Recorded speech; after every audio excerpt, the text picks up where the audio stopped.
Radio is broadcast on LSL Podcast Channel. Thank you for listening. Please subscribe to the channel. Let not your heart be troubled. You are listening to the Sean Hannity Radio Show podcast. All right, so I have insomnia, but I've never slept better. And what's changed? Just a pillow. It's had such a positive impact on my life. And, of course, I'm talking about My Pillow. I fall asleep faster, I stay asleep longer, and now you can, too. Just go to MyPillow.com or call 800-919-6090. Use the promo code Hannity, and Mike Lindell, the inventor of My Pillow, has the special 4-pack. Now, you get 40% off 2 My Pillow Premiums and 2 Go Anywhere pillows. Now, My Pillow is made here in the USA, has a 60-day unconditional money-back guarantee, and a 10-year warranty. Go to MyPillow.com right now or call 800-919-6090, promo code Hannity, to get Mike Lindell's special 4-pack offer. You get 2 My Pillow premium pillows and 2 Go Anywhere pillows for 40% off. And that means once those pillows arrive, you start getting the kind of peaceful and restful and comfortable and deep healing and recuperative sleep that you've been craving and you certainly deserve. MyPillow.com, promo code Hannity. You will love this pillow. Glad you're with us as we come to you again from Las Vegas. Write down our toll-free telephone number. It's 800-941-SEAN if you want to be a part of the program. Apologies in advance if I squeak and whatever happens in the course of the show. We had an amazing night last night, and so many people deserve the credit.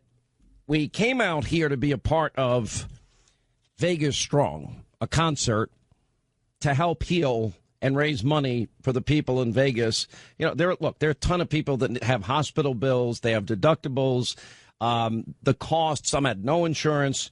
I think $12 million already has been raised. John Rich texted me earlier today, and he'll be on the program also. And I just, when you meet so many people that are heroes in events like this, tragedies like this, they just inspire you. And I met a guy last night. I think we're going to try and get him on the program. I don't know. Were we able to get him? I met the guy. Do you have, Jason, the guy that's in the dispatch breach audio?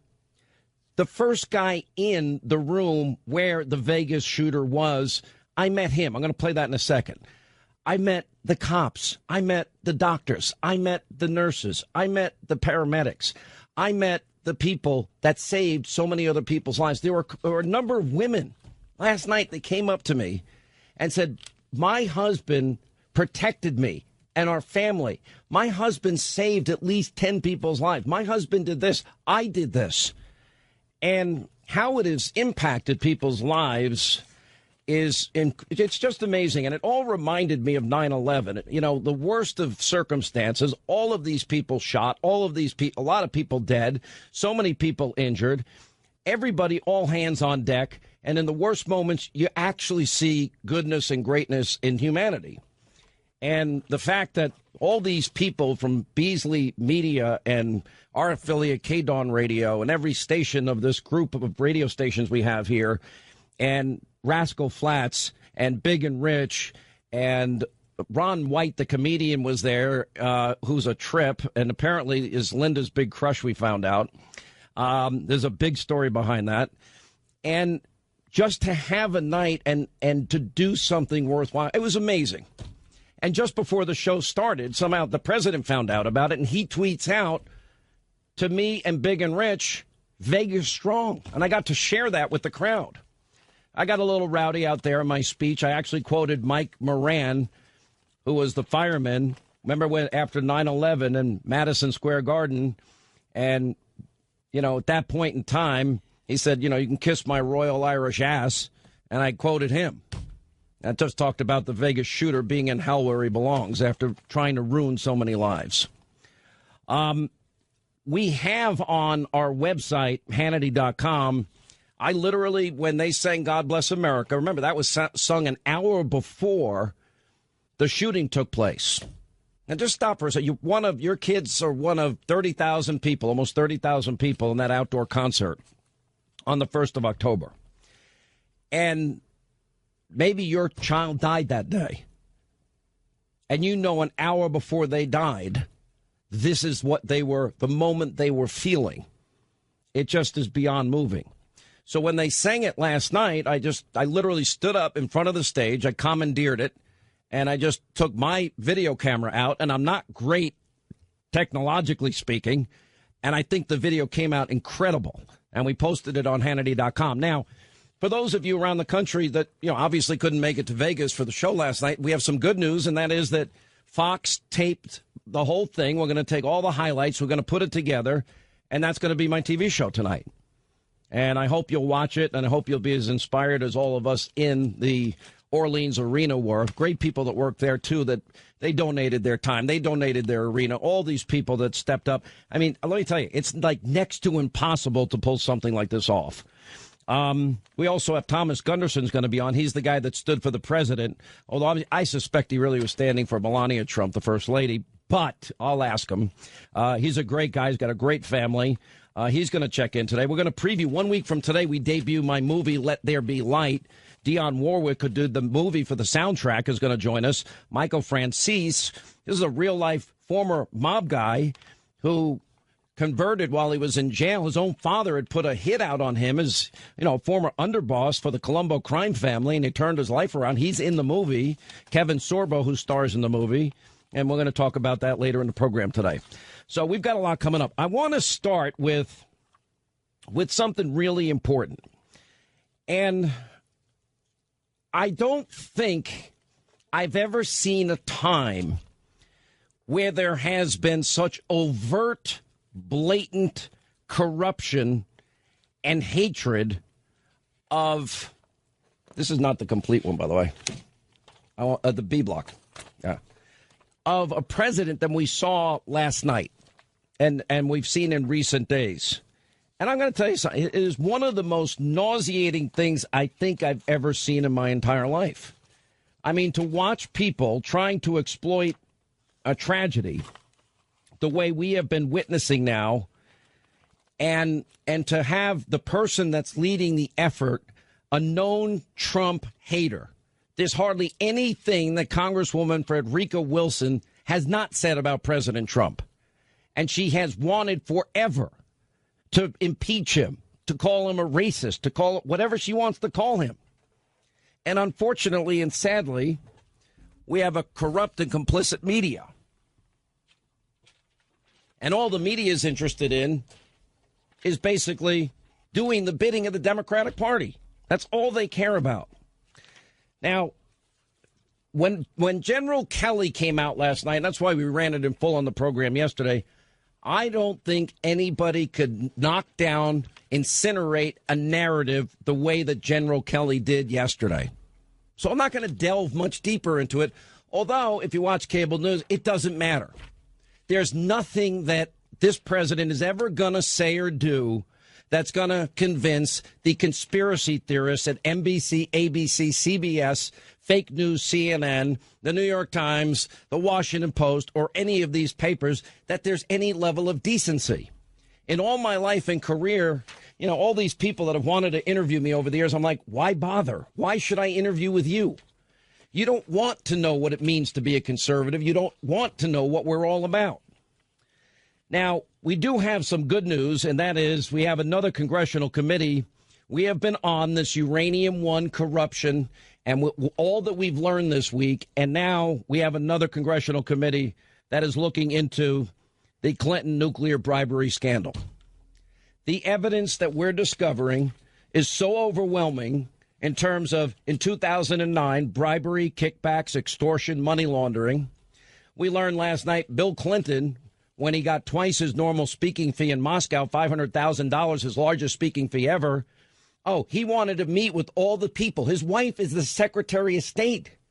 He wanted to meet with all the people that wanted the nuclear deal. And instead, he got to meet with Vladimir Putin. But, of course, the Clintons say, oh, nothing happened. We didn't discuss such things. Yeah, that's like Loretta Lynch on the tarmac, just days before her decision. Everything surrounding these people stinks to high heaven and corruption. This is the biggest national security scandal I can think of in my lifetime. Everything the left has been talking about in terms of the dangers of Vladimir Putin and Russia come into play here. And the Clintons and the Obama administration created what is a massive national security crisis and, frankly, a world security crisis by handing Vladimir Putin and the Russians a 20% stake in America's uranium market. And then after you look at the bribery and the kickbacks and the extortion and the money laundering, you begin to realize that was Vladimir Putin's goal. You know, John Solomon, Sarah Carter, they're the investigative reporters. They broke this wide open. You know, while Bill Clinton was getting ready to collect $500,000 for his speech, he was also seeking State Department clearance so he could meet with a key official from the Russian nuclear energy company that was involved in the Uranium One deal. He gives his speech and he's advocating for the deal that his wife has to sign off on, which she did. He's being paid double the amount of money. And we don't even begin to get into the $145 million eventually kicked back by people involved in the deal to the Clinton Foundation. You know, Sarah Carter yesterday, you have a U.S. consulting firm. They had ties to the Clintons. They lobbied on behalf of Russia's nuclear giant. So what we have here is an American lobbying firm taking millions of dollars from a Russian state-run nuclear energy corporation, while at the same time providing pro bono services to the Clinton Global Initiative. You don't think that's a conflict of interest? And it's not all. These payments took place in 2010, 2011. Hillary Clinton was Secretary of State. Hillary Clinton signed off on the Uranium One deal. Bill Clinton's speech was before the Uranium One deal. You know, the president yesterday finally weighed in heavily on all of this and talked about how this is the real collusion story, the real corruption story about Russia, and how fake the news industry is in this country. Here's what he said. Uranium is a big subject. If the mainstream media would cover the uranium scandal and that Russia has 20% of our uranium for whatever reason, and a lot of people understand what those reasons may be, I think that's your Russia story. That's your real Russia story. Not a story where they talk about collusion, and there was none. It was a hoax.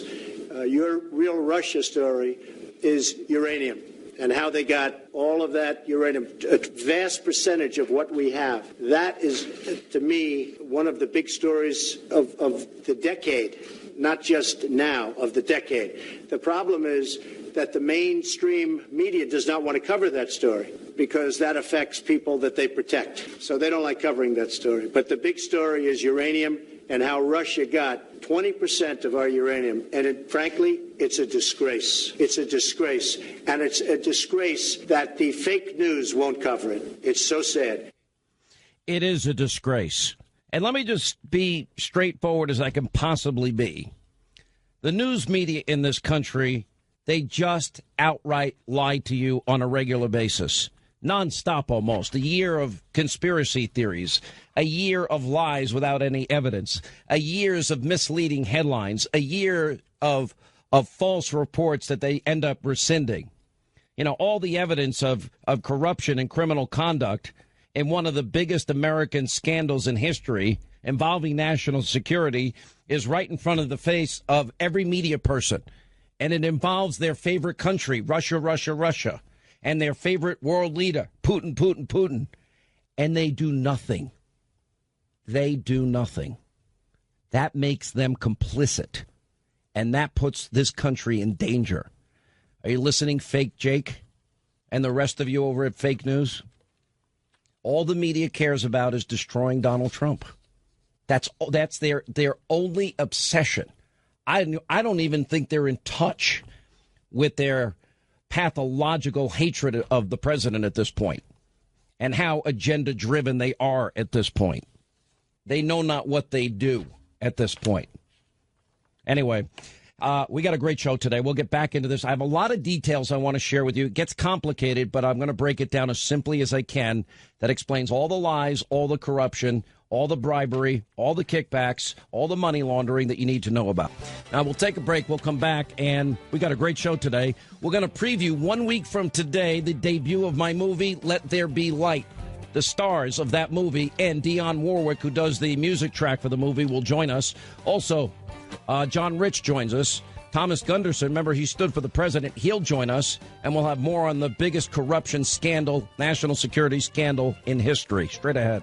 Hey, guys, you know how much I love Tommy John's underwear, undershirts, and their socks. They are the best. Yet, you know what? We're getting a lot of feedback from Hannity listeners, too. And guess what? Tommy John sent me a few testimonials from real live Sean Hannity Show listeners, so I'm going to share them with you. Dave says, I can't believe I'm saying this, but they have actually changed my life. Mark says, great materials, great fit, a great example of how doing something very basic, very well can make a surprisingly positive impact on the quality of life. And Gary says, my grumpy stepfather actually thanked me for the gift of Tommy John's. That's a first in the 40 years I've known him. Louise says, my husband is walking, bending, and lifting all day.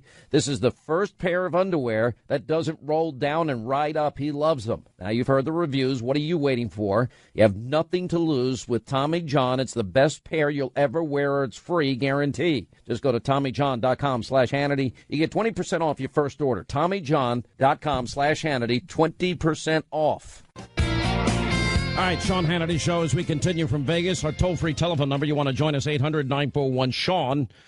I want to take you back because, and I want to tell you the whole story with the new developments and the meeting that Bill Clinton had with Putin and the fact that Bill Clinton literally wanted to meet with the Russian nuclear agency heads prior to the Uranium One deal. I want to make sure you understand fully that this entire infiltration came directly from Putin and Moscow. They had a goal.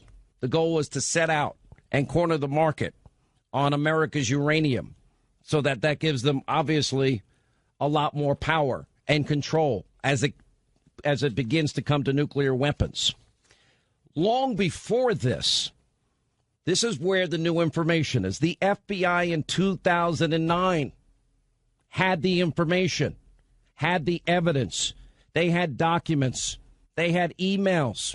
They had financial records that proved bribery, kickbacks, extortion, money laundering, and a well-orchestrated attempt to corner the market of America's uranium assets. They had eyewitnesses. They had an informant that infiltrated the Russian nuclear group that was working for the FBI on behalf of Putin and Moscow and what they were doing. You know, why was all of this happening? It was all happening because Vladimir, the guy that the media, the devil, the media has been telling you he is for the last year, and nobody ever said he was a good person, nor have I ever said anyone should trust this idiot. He had set out to corner America's uranium market. And because of Obama's administration and him and Hillary and Eric Holder and, of course, complicit Bill, guess what? Vladimir succeeded. Vladimir got 20% of America's uranium, and he even got yellow cake that he's exporting out of the United States of America with our assets. And they let it happen. And on the other side of it, millions of dollars funneled to them. All right, 25 now till the top of the hour. Many thanks to our affiliate here. They were a big part of pulling off this Vegas Strong event last night. We got great videos, including Big and Rich singing God Bless America. We'll air an hour of this, a lot of the highlights on Hannity tonight, 9 Eastern, because I want the country to see it. It's a really special, it was a very special night last night that so many people that deserve credit for that were able to help put it together. So I want to go back to all the new information we have. I want to explain to you what is, these people on NBC, for example. Oh, I mentioned the Uranium One. It's an old issue. Okay, well, yeah, we've known about it since Peter Schweizer's book. We've known that there's a quid pro quo. What we haven't known are the details. And now John Solomon and Sarah Carter, the details are emerging every day.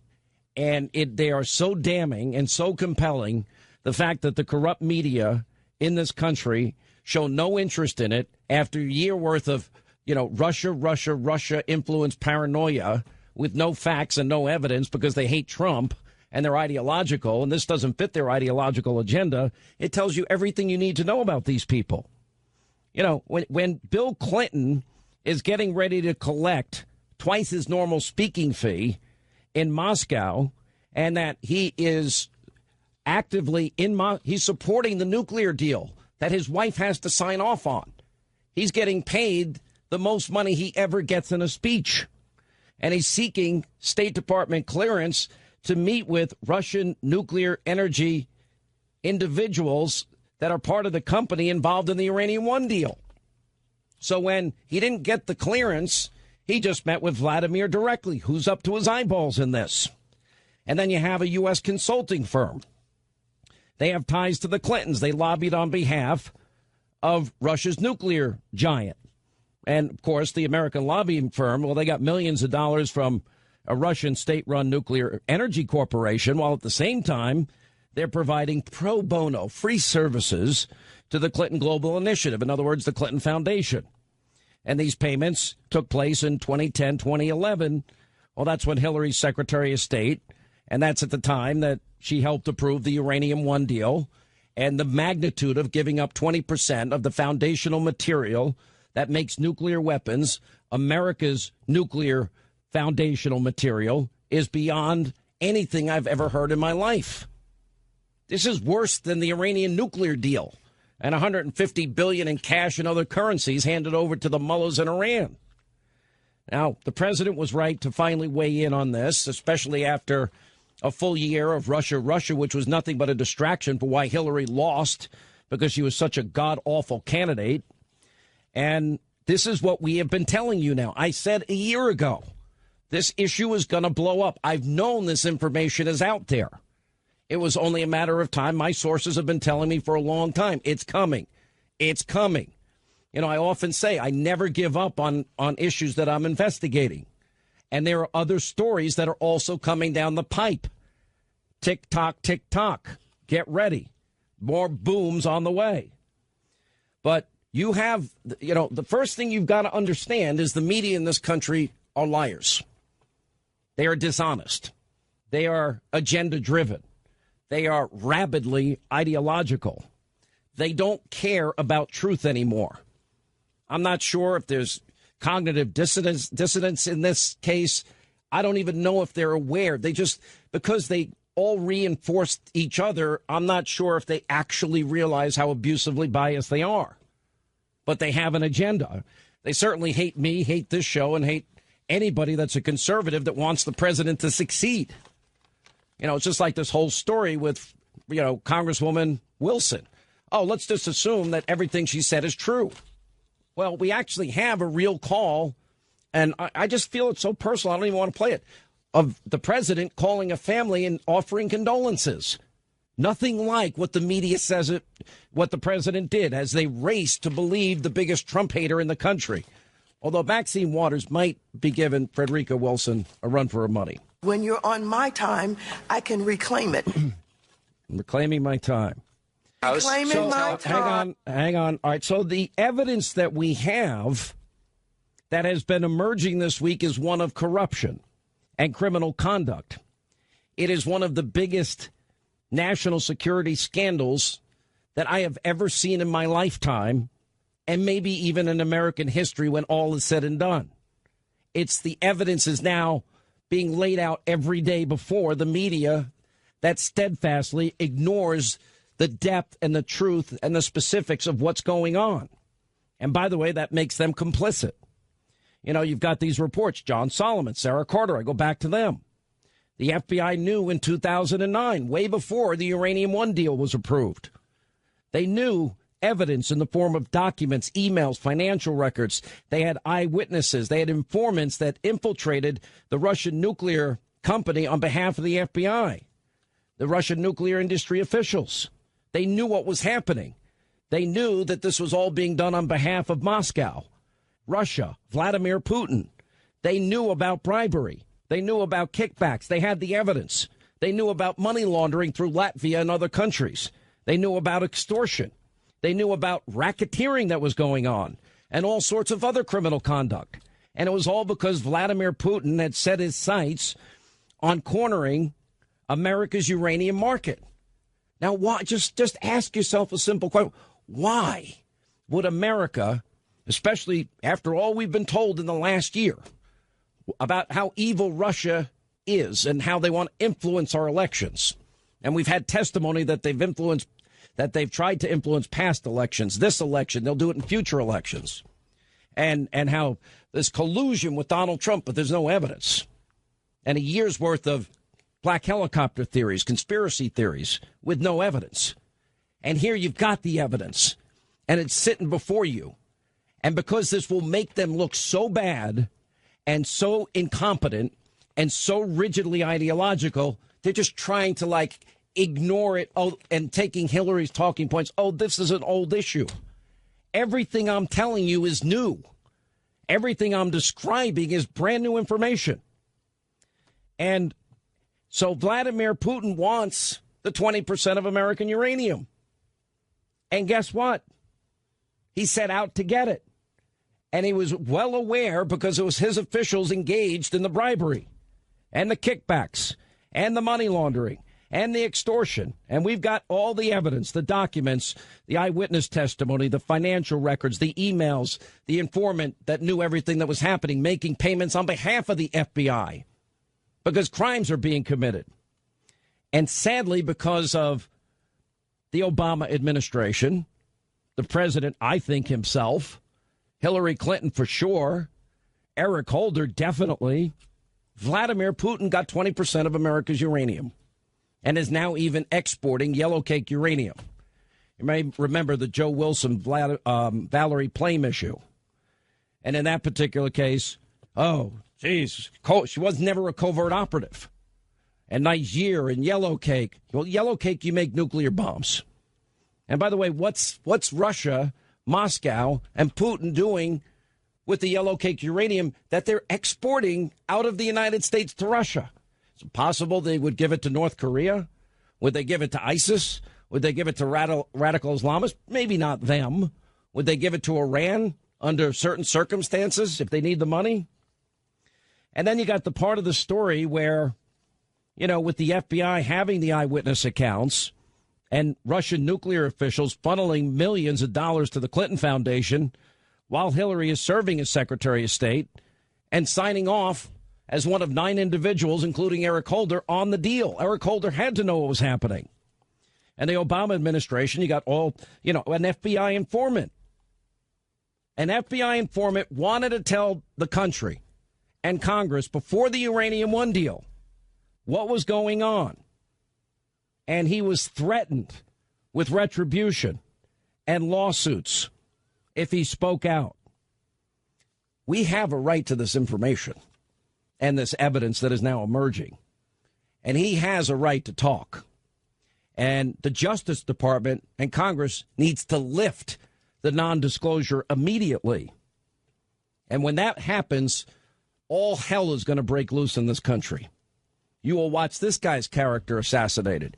The smearing, the Clintons, besmirchment, the character assassination, the lies, they're going to destroy this guy. But the problem is they've got other evidence.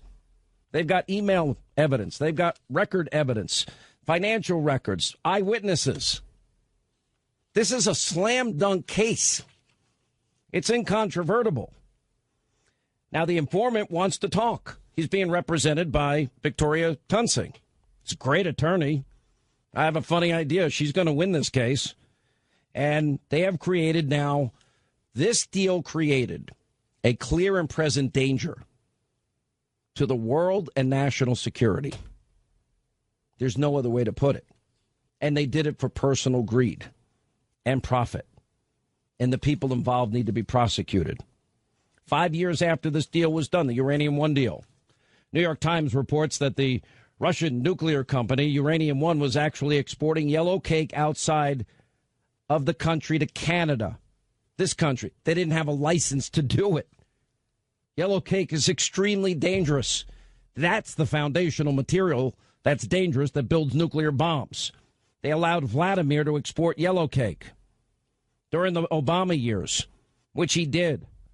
And by the way, and you can use to make nuclear warheads. And he did it, what he does with it from there. What is he going to do with that yellow cake? And as we've been telling you, the Senate Judiciary has now announced they're launching an investigation.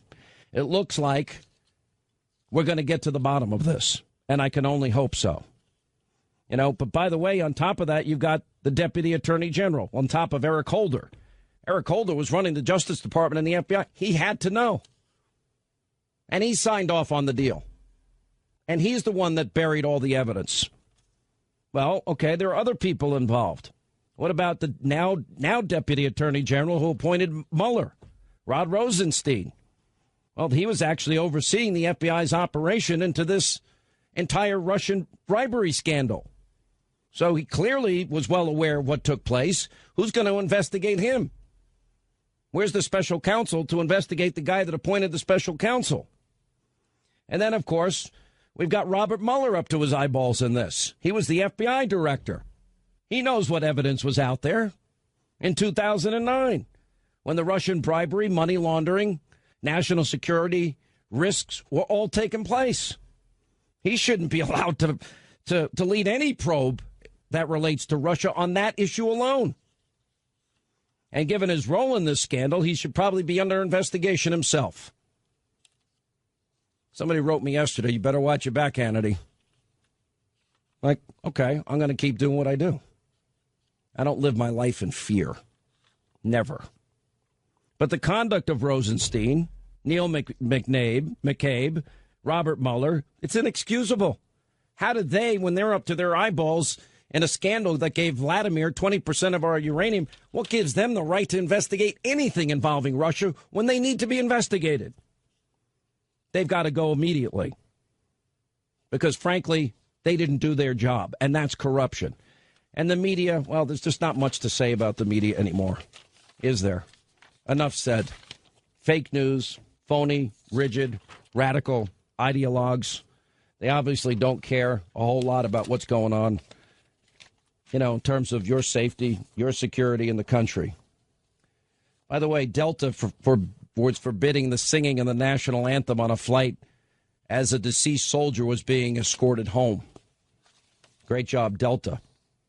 Gold Star widow released, I don't want to play it because I think it's too personal, released an audio from Trump's much appreciated phone call. This woman was so strong. I'd play it, but I think it's a private thing. It was nice of her to do it because she was basically saying the president is extremely empathetic and kind. You know, then the Trump bashing Democrat accusing, you know, Frederica Wilson. Now she's going after General Kelly, a Gold Star dad himself, who served his country with honor and distinction. And she's bragging, oh, Donald Trump's talking about me. I'm a rock star. I'm a rock star. And you mean to tell me that I have become so important that the White House is following me and my word? This is amazing. It's amazing.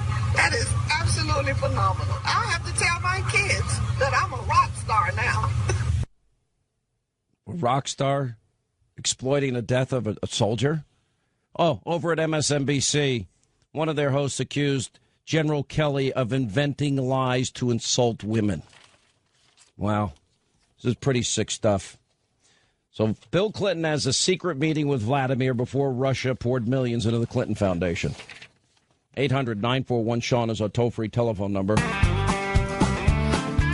right, the power of General Kelly's speech yesterday. We're going to get into that with our military experts. That's all coming up straight ahead. And we have John Rich going to be joining us later. General Tom McInerney, Karen Vaughn, who lost her son, will join us next. That's coming up. And your call straight ahead. And it is a more serious note. So I just wanted to perhaps make more of a statement and an explanation, give more of an explanation than what amounts to be a traditional press interaction. Most Americans don't know what happens when we lose one of our soldiers, sailors, airmen, Marines, or Coast Guardsmen in combat. So let me tell you what happens.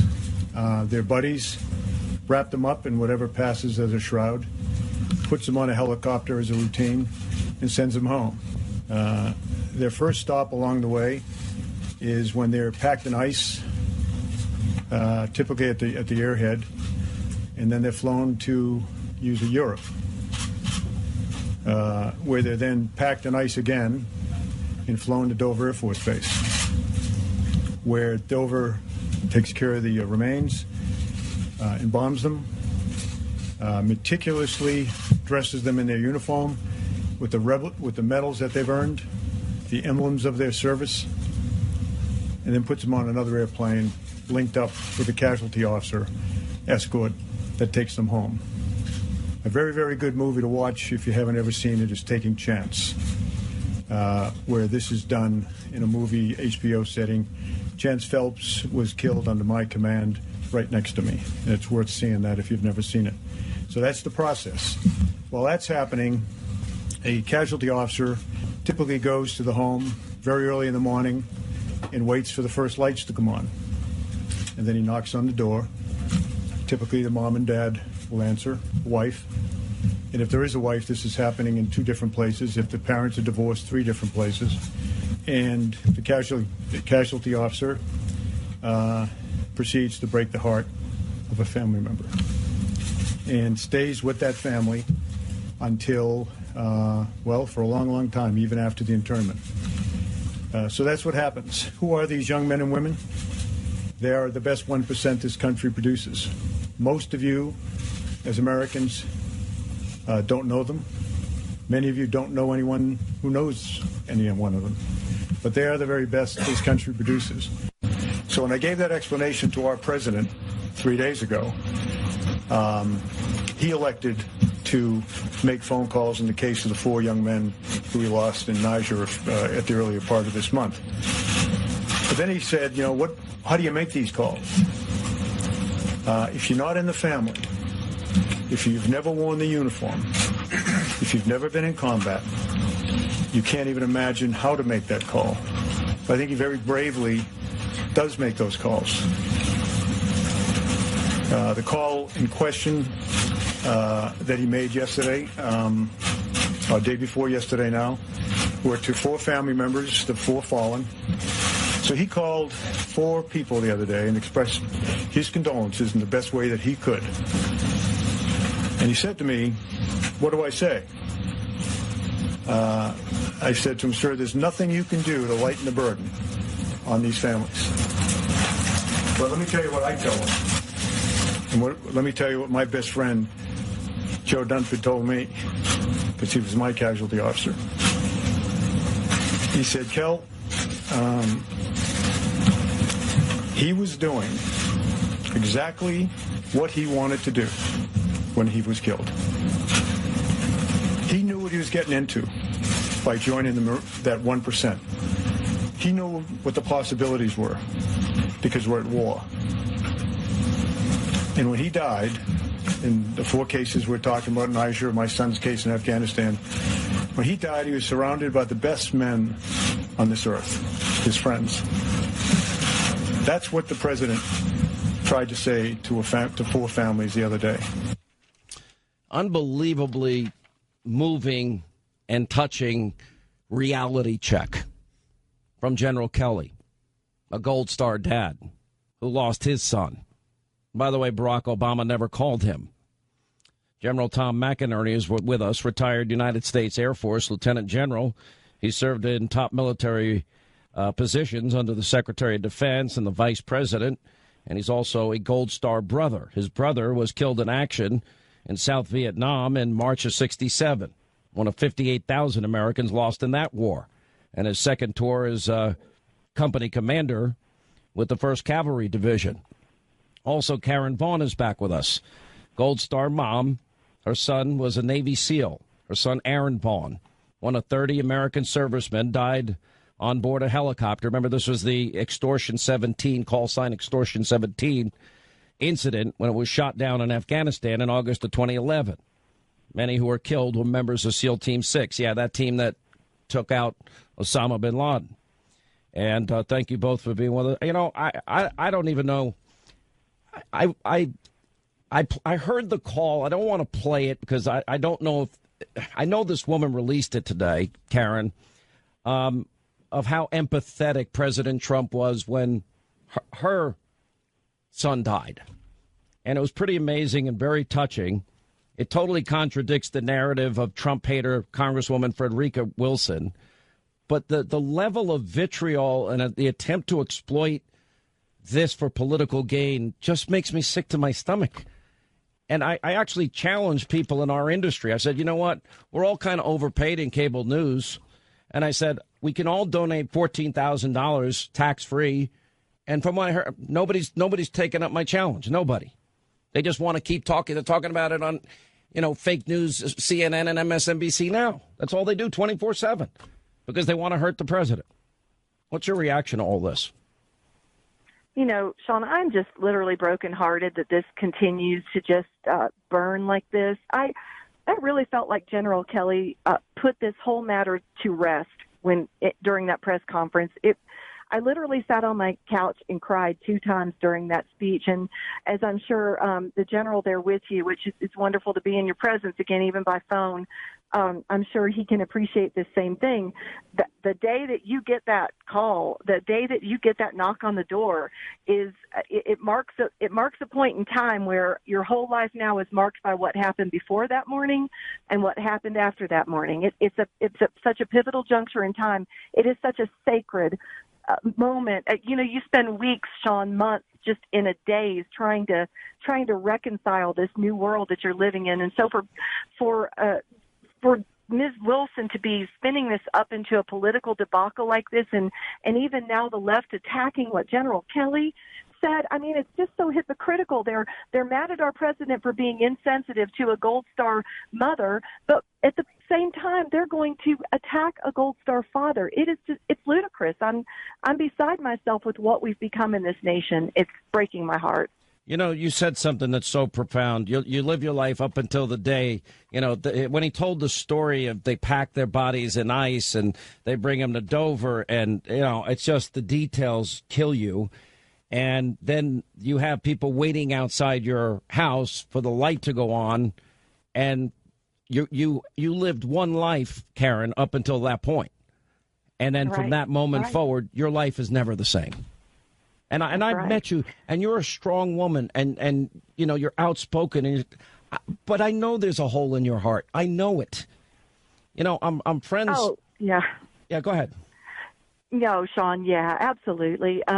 There's such a hole, and I do my best to honor Aaron's life and the principles that he believed in and left his father and I kind of in charge of, to forward for him. And I take it very seriously, but yes, there is at any given day, Sean, I could get on the couch and say, I'm done.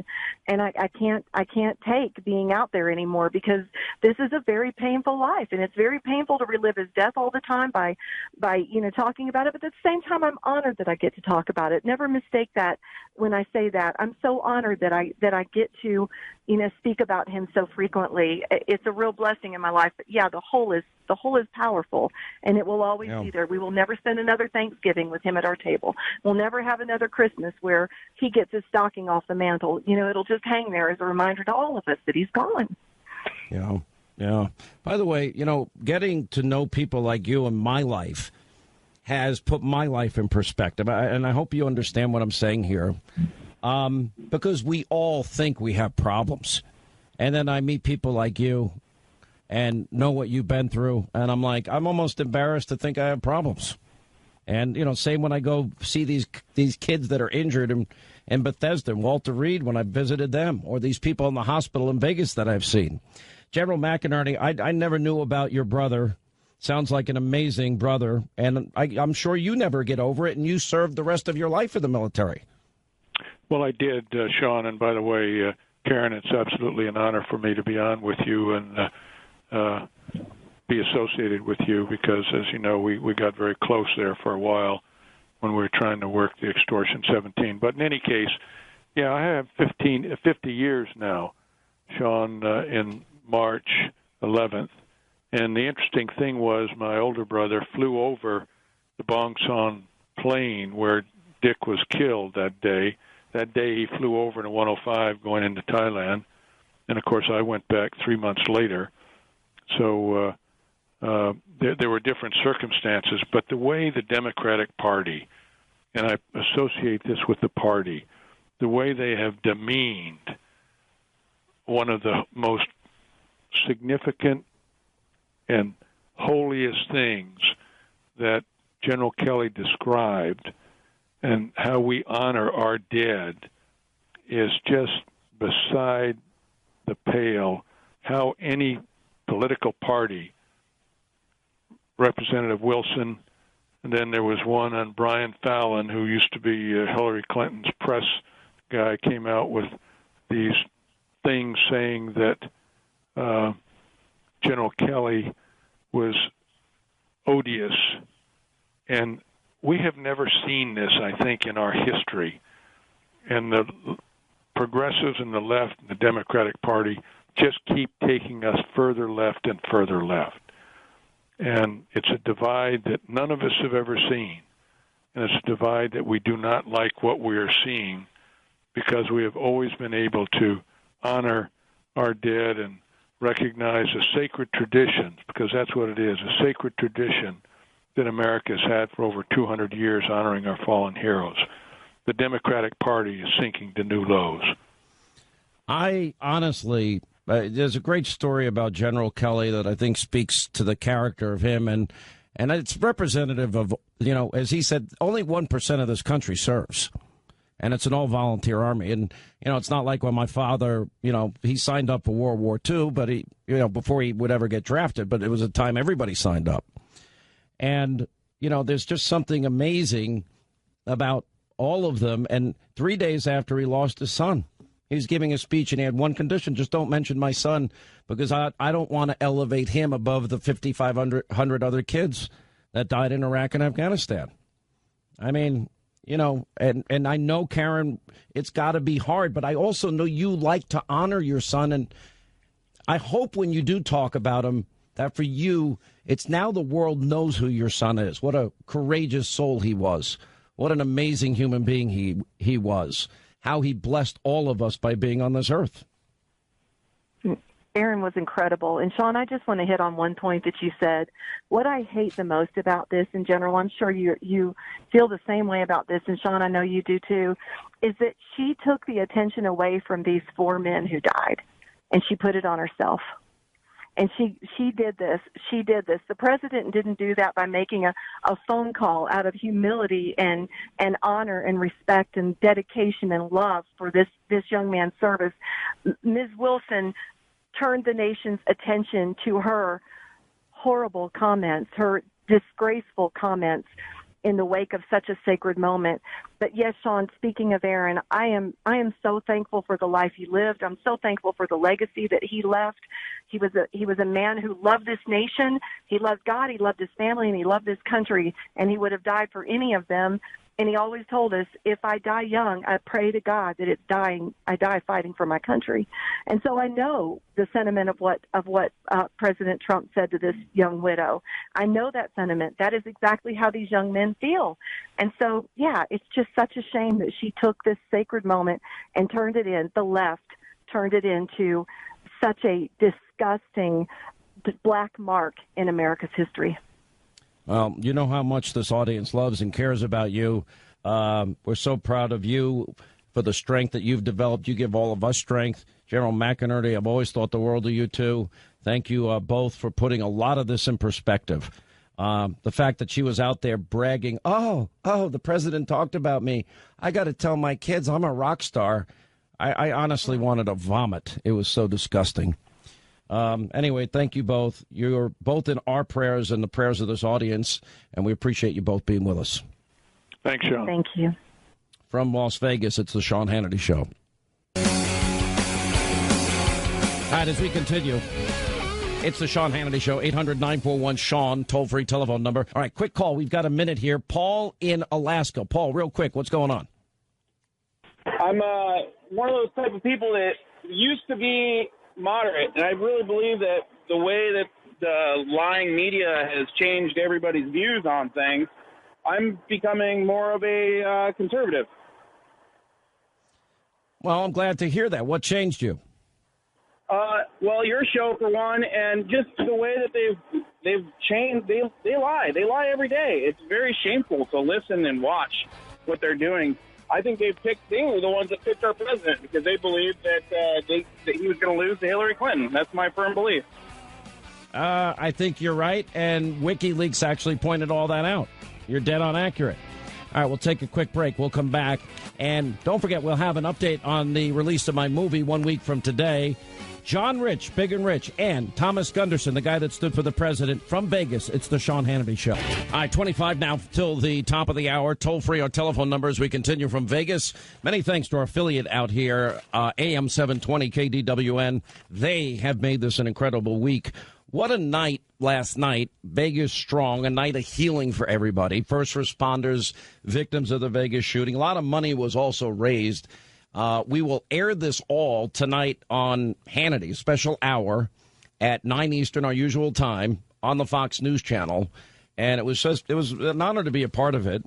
And Big and Rich just tore the place up with their rendition of God Bless America. We'll get to that a little later in the program. We played it earlier, but it's just an amazing thing to me as somebody that does talk radio and a television show, because radio is a warmth medium. You got to connect heart to heart, soul to soul. TV, you can make points without even saying a word. But there's some power in music that impacts and affects all of us. Same with movies, and we'll be talking about 1 week from today, my movie debuts, Let There Be Light. Dionne Warwick is going to join us. Kevin Sorbo, Michael Francis is going to join us. He played the pastor in the film. But there's something about movie and music that touches people deeply. Anyway, excited as we continue in Vegas. The event last night was utterly amazing. As a matter of fact, Big and Rich are going to, John Rich is going to join us. Also, Thomas Gunderson. You may remember he was the young man in bed. The president walks in. He can't stand, and he stood for the president. Although he really did tell me he stood for the First Lady, Melania, but that's just our secret. You know, it's all between us. But he showed on. He said, I'll always stand for my country. I'll always stand for my president. And then, of course, you get the vicious, horrible people on social media doing their thing, being mean, et cetera, et cetera. All right, so that's all coming up. Also, we're going to tell you 1 week from today, my movie, Let There Be Light, it's not just mine, I'm the executive producer of it, is debuting in theaters around the country. We have a special event tonight, though, and we're doing this just for Vegas, after all that Vegas has been through. And we're going to be at the Trinity Life Center at 7:30 tonight. I'll be introducing the movie, and 127 pastors from around the Vegas area are going to be there. And then I'm going out this weekend. Then I'm going to be in Pastor Jeffers Church, First Baptist Dallas, on Sunday, the 9:15 and 10:50 services. And then I'll be in Cleveland on Sunday night at Pastor Scott, Darrell Scott's church, looking at the new Spirit Revival Center. And we're going to talk about the movie there, too. And then we'll have our lead up. But we also have Dionne Warwick did incredible music for this project. I don't know if you know the story about Michael Francis. He was a member of the Colombo crime family. His father was one of their top underbosses in the hierarchy. Anyway, that was the life he grew up in. And all of a sudden, he wants to get out of this life. And lo and behold, he finds himself in jail. His father had put a hit on his own son. And he's in jail and he's in isolation. And one of the prison guards gives him a Bible, and it changed his life. In this movie, he plays the pastor. And he does all of these revivals around the country. He's big into apologetics and just a pretty inspiring guy. But the story's contemporary. I think you're going to like it. It's the movie starts out with a lot of the darkness in this world, and there's plenty of it. And it's a reminder of evil that exists. And then we fade into a debate forum. It's like at a college university. And you've got Kevin Sorbo is playing the atheist. He wrote a book called Aborting God, and he's debating a Christian. And the audience is hissing the Christian and embracing, sex, drugs, and rock and roll that Kevin Sorbo is advocating. Anyway, long story short, he has, he's living just everything is the wrong way. He's drugs, drinking, hot girlfriends, busted up his marriage, left his kids. Anyway, he has a near-death experience. And all those people that are making money, all the handlers around Kevin Sorbo, he gets out of the hospital. He's like, I think I passed to the other side. I had a near-death experience. I think there's something beyond this. And they're like, oh, no, you don't. You don't believe that. There's too much money to be made. And so he goes back out on the road as an atheist selling his book, Aborting God. And then it gets to a point he can't do it anymore. And his conscience is bothering him. And he has a panic attack. And there's so many emotional twists and turns. You will never predict the outcome of this movie. The only thing I will tell you is 98% of the people that I have screened the movie for have all cried when they saw this movie. Anyway, so we're going to be doing like a 3-week rollout in different cities, but it opens 1 week from today. And if you want to find out if it's in a city near you, just go to Hannity.com. We're adding theaters every day. The demand has gotten very, very high as more and more people. But we even won an award at the Toronto Film Festival, which we were pretty happy about before the movie even came out. So, all right, let's get to our phones. 800-941-SEAN if you want to be a part of the program. Let's say hi to Ron. He is in Nebraska. Ron, how are you? Glad you called, sir. Yeah, hi, Sean. Hey, listen, concerning the uranium sale to Russia from the Clintons, I simply want to know, do you really believe that this is the time, or is this it? Is this the time that the Clintons are going to be held accountable to the law? Is Jeff Sessions the one that will get it done? Ever since Whitewater, remember all that? No one has made anything stick. And after watching Sessions last week in the Senate hearings, I don't believe he'll get it done. I don't know. It's scary. It's hard to take. Maybe the new chant should be, where's Jeff Sessions? But, is this it? Is this the time that the Clintons are held accountable to the law? This is the clearest example of corrupt people that literally knowingly sold out America's national security, and they benefited financially. My gut, my heart, my instinct says if we don't get justice here, then equal justice under the law does not exist in America. Because any American that would have committed half of the felonies that Hillary Clinton we know have committed. Mishandling classified information, that's a felony. Destroying classified information, that's a felony. Obstructing justice, that would be deleting 33,000 emails that had been subpoenaed, that's obstruction of justice.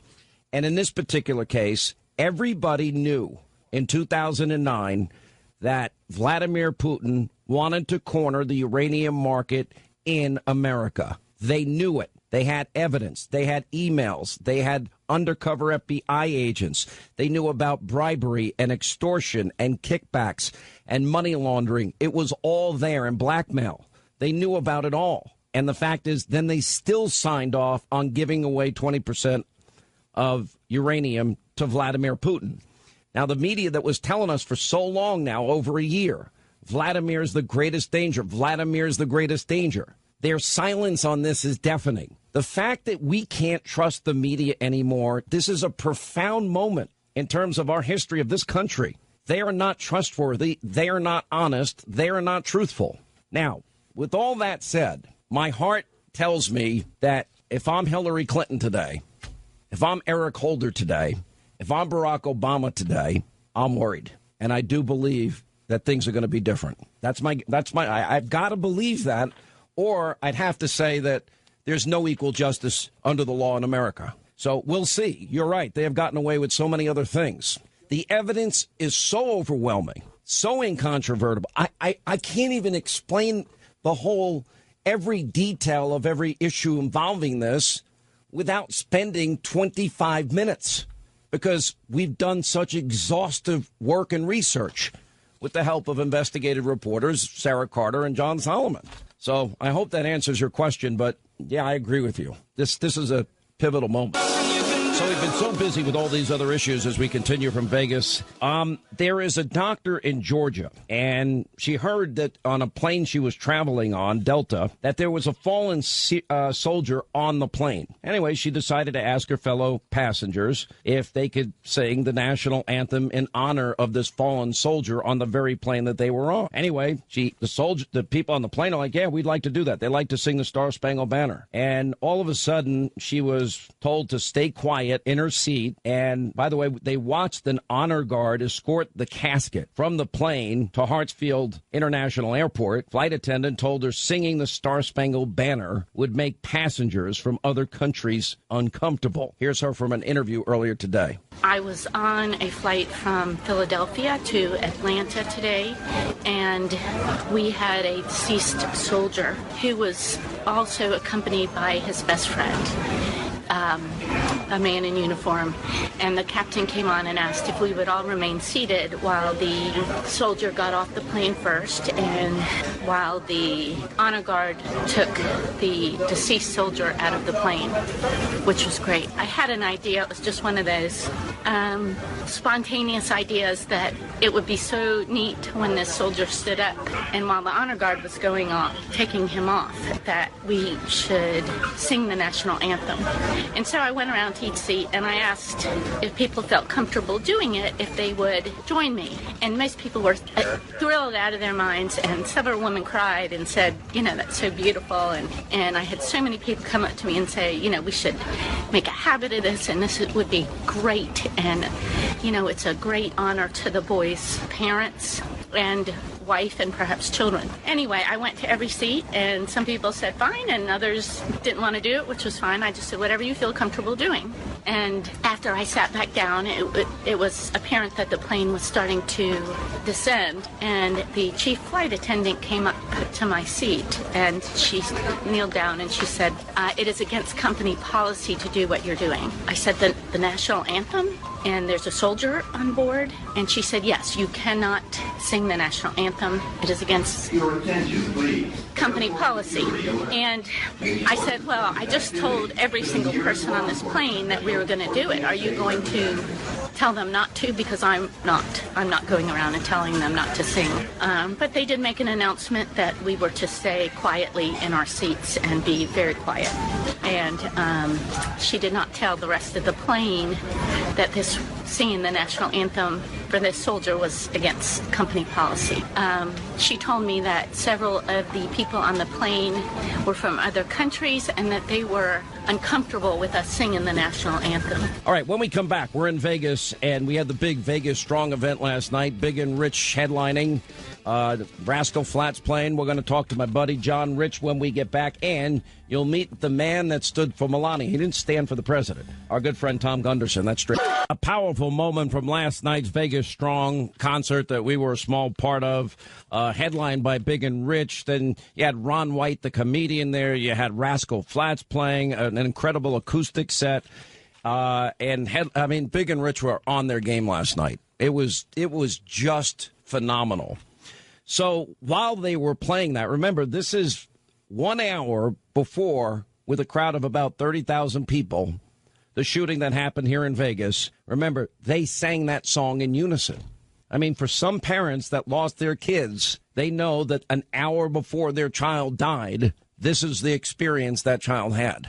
And that video went so viral. So during the singing of this last night, I actually stood in front of the stage, and I stood up on like this chair, and I think I got the best video I've ever taken in my life, because I'm not the best video taker.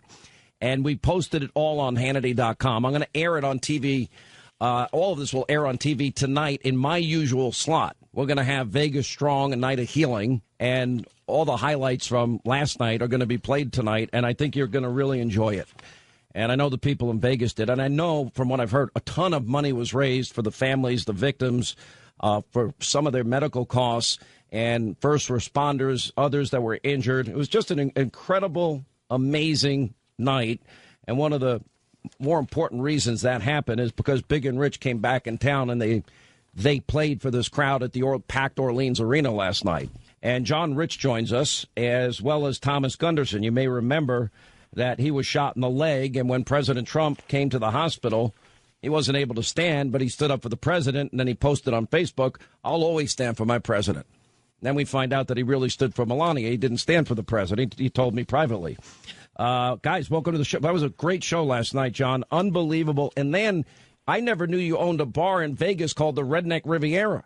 Then you guys played another 2 hours. You kept me out till like 3 in the morning, and I have half a voice today, but I had the most fun I've had in a long time. Be honest, John. You kept me out till 3 o'clock in the morning. Come on. You kidding. But, I watch you guys perform, and there's such a passion in what you do. I saw people crying last night when you're singing the 8th of November. We're going to show that. Definitely it's going to be on the show tonight. I actually filmed that, too. That's got to be an incredible experience for you night in and night out. Well, Sean, I mean, we are fire-breathing Americans, and when we take the stage, we feel so blessed to be able to do that, with our lives, to make music. And music it's a big unifier. It doesn't matter. You saw this last night. It doesn't matter your politics or where you're from or anything else. When you play those songs and everybody, like the 8th of November, or you sing God Bless America, or even crazy songs like Save Horse Ride a Cowboy, you'll see all these people jumping in and this energy like you saw last night, man, it's just over the top. And I think it's really the comment that I would love America to focus on is seeing their fellow Americans standing there together with their iPhones in the air. Those lights are shining up, and they're singing at the top of their lungs with every ounce of patriotism and passion that they have. That, to me, is really what America's all about. And it's just an honor every time we step on the stage and are able to lead those songs. I'd be honest, there was an energy last night in that arena that I imagine was just a cut above. When I walked out in the crowd a couple of times and I met people, I actually met the guy that we hear on the audio tape when the dispatch, when he says, all right, on the 32nd floor, gonna breach. The first guy in I met last night. A woman came up to me, and so many women came up to me and telling me the stories about how their husbands were heroes that nobody knows about. And, you're right. The shooter didn't care if they're Republican, Democrat, liberal, conservative. He just wanted to kill Americans. He didn't care who he was killing. And, that's evil in our time. And, one of the victims is with us here, Thomas Gunderson. I mean, you're gonna be in rehab for how long, Thomas, for your leg? Probably a couple more months, maybe even a few more months. We'll see how it goes. Yeah, you look pretty good last night, and I think I think your girlfriend is way out of your league. I'm just saying, and even your mom and dad told me they thought so. Oh, she is. I got lucky. Nah, you guys are a great couple. I was having fun with y'all last night. Yeah, it was a good time. And it's funny because this wasn't supposed to be political. It became political because that's what everybody, I guess, does. And the president walked in your room, and you made a point to stand.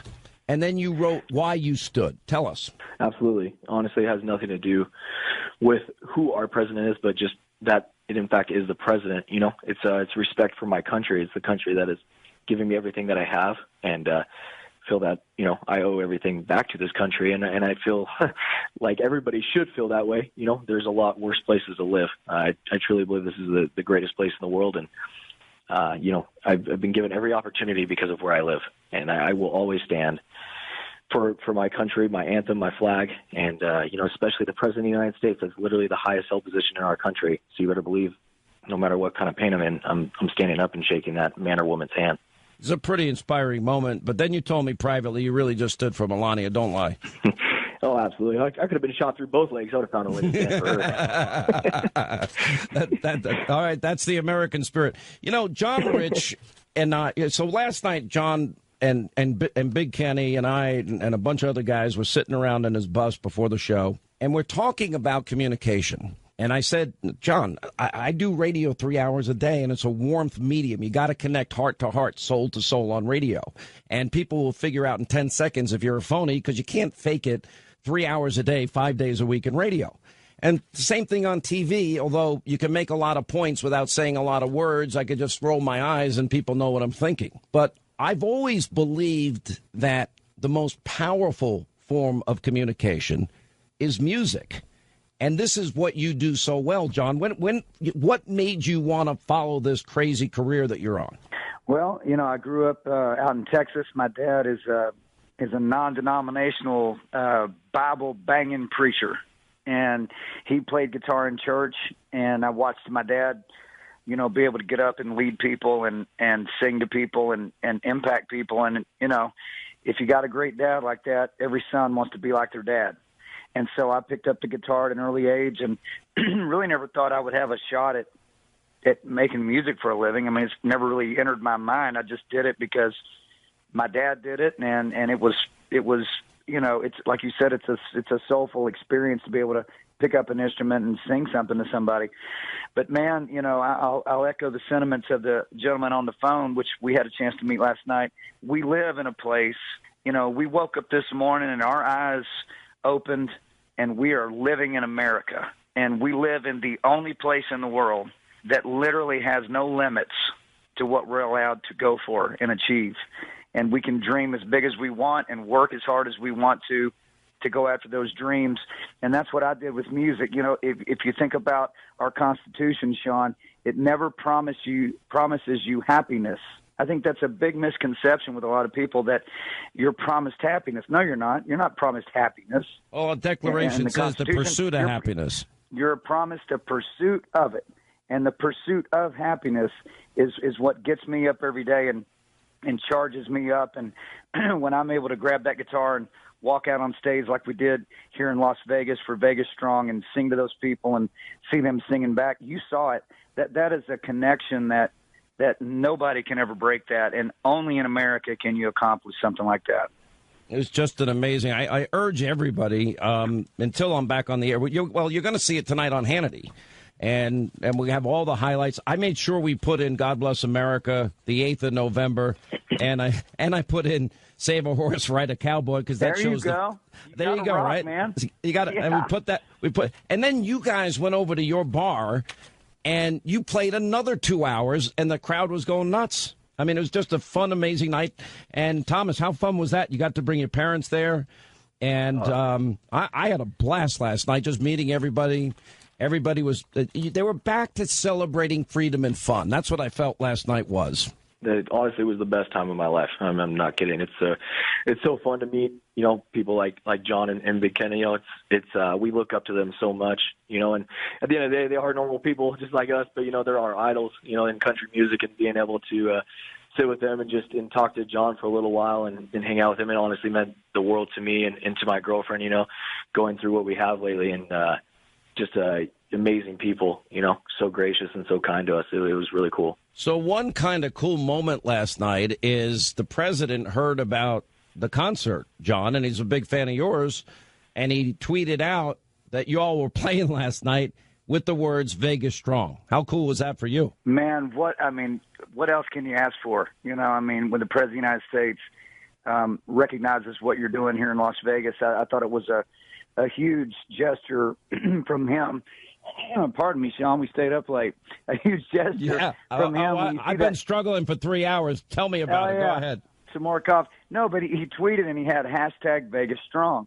And, what that hashtag Vegas Strong is, the police commissioner here in the city of Las Vegas set up a GoFundMe account under Vegas Strong, and I think it's up over like $12 million. And there's a lot of people out here, that wound up in the hospital. They're trying to pay deductibles on their insurance. Some people don't have insurance. I mean, it's just a lot going on. And for him to be able to tweet that and alert that many people to what's going on and give them a chance to donate to that was really a huge thing, and we're very grateful he did it. I went to the hospital. This is the day that I met Thomas and and your parents are wonderful. I got a kick out of your mom and dad. I think they're great people, and a tribute to the man you've become, Thomas. Anyway, and I went there, and everybody, it was the day after the president had been there, the hospital staff, the administrators, the doctors, the surgeons, all the people that saved all those lives. I mean, they were blown away that the president, took the time and stayed there much longer than he had ever planned and wanted to meet everybody. So, anyway, listen, I want to thank you all. John, what you did and you and Big Kenny to pull this all together was amazing. All of the people from Beasley Radio, all the people from Cox, all the people from, Rascal Flats, Fox News, to pull this off in a week like you did was pretty amazing. And I just want to say thank you for what you've done for this great city to help them heal. It was a special night. It's all going to air tonight on Hannity, 9 Eastern on the Fox News channel. And, John, hopefully I'll see you at the Redneck Riviera tonight. Absolutely. I'll be down there again tonight. And just all you folks out there listening to Sean's show, watch it tonight, and if you feel inclined to do so, you should make a donation towards that. Some of the greatest Americans that we have are in Vegas and are struggling with a lot of this. So, all the support we can get is much appreciated. All right, guys, good to talk to you both. We appreciate it. All right, 800-941-SEAN as we continue from Vegas. We're 1 week away from the release of Let There Be Light, the first movie I'm an executive producer of. That's next. All right, we'll take a break. When we come back, well, we're 1 week away from the release of my movie, Let There Be Light. Dionne Warwick did the music. She'll join us. Michael Francis, he's the pastor in the movie. Kevin Sorbo stars in the movie. They're all coming up next as we continue from Vegas. All right, 25 now till the top of the hour. Write down our toll-free telephone number. It's 800-941-SEAN. So we're in Vegas. Obviously, we had the big show last night and honoring the first responders, the families, the victims, and it was an amazing, amazing night. We're staying in Vegas tonight because we have another incredible event that I'm going to be a part of.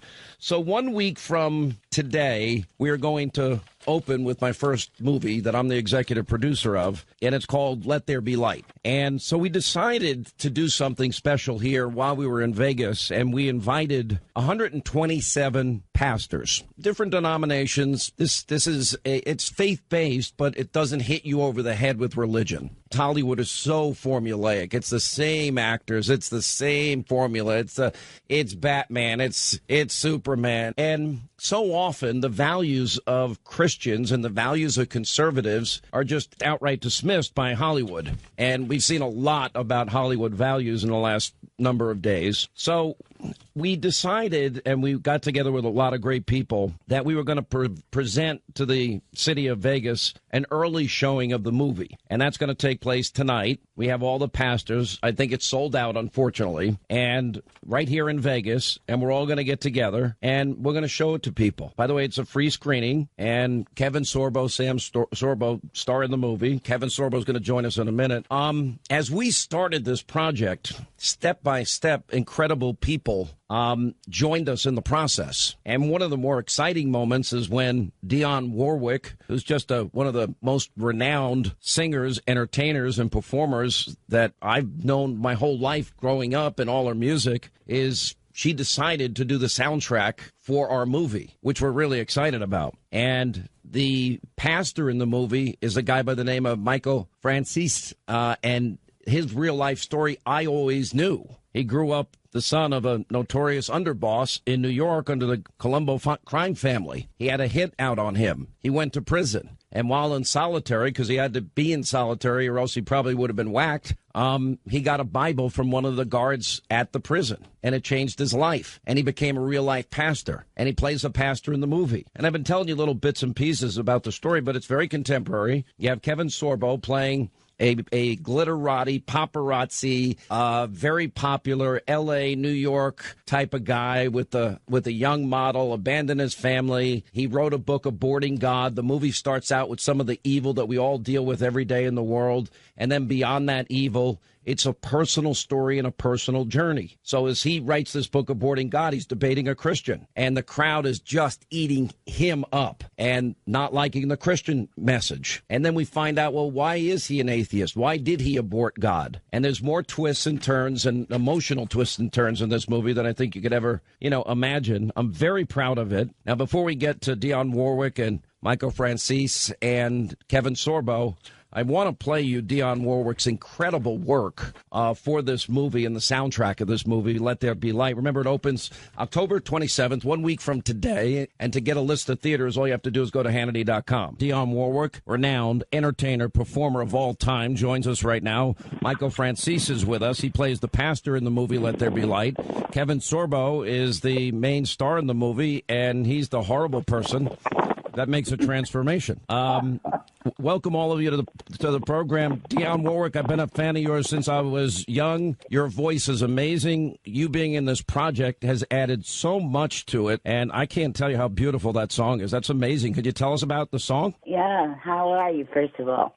I'm good, except my voice is a little shot from screaming last night at this Vegas Strong concert. Anyway, well, the song, which I'm very, very proud of, written by my son Damon Elliott, and his vision was to literally let people know that there is a solution. And as it turns out, he called me. He says, "Mommy, I need your voice." I said, "Okay," and I did. I did my part on it. But he also recruited some most incredible talents to participate as well. You'll hear Gladys Knight, who is just over the moon as far as I'm concerned with what she gave to the project. A young lady named Maya, Billy Ray Cyrus. I mean, he just went all out to get people who had same mindset with regards to what the film was about and his vision as to what he thought the song represented. So I could not be prouder of being a part of this project, and more proud of the fact that my baby was the one who came up with the idea. Well, he has a beautiful heart. Obviously, if he put that together, I mean, the words in that song really touch people. Kevin, let me go to you. I never thought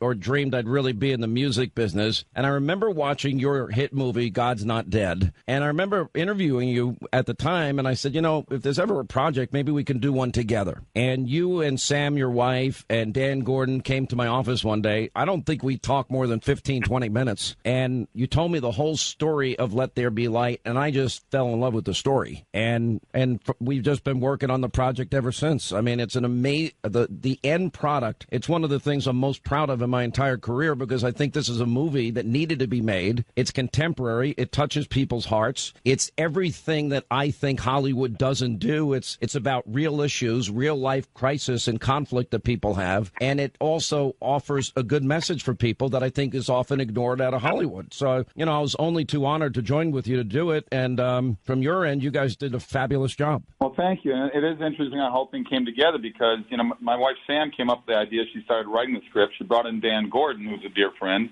And people may know Dan or may not know him, but he's one of the top writers in Hollywood. He wrote Hurricane with Denzel Washington, wrote Wide Earp with Kevin Costner. But anyway, Sam and him got together, finished the script. I read the script. 3 days later, you called me and said, "Hey, I'm ready to do this. I'm going to do something. Do you guys have anything?" And my wife says, "That's my script." We flew up to New York. Dan Gordon did the pitching. And in that 20 minutes that Dan talked, you didn't interrupt him once. I thought we should have done the documentary on that because I thought that was pretty amazing.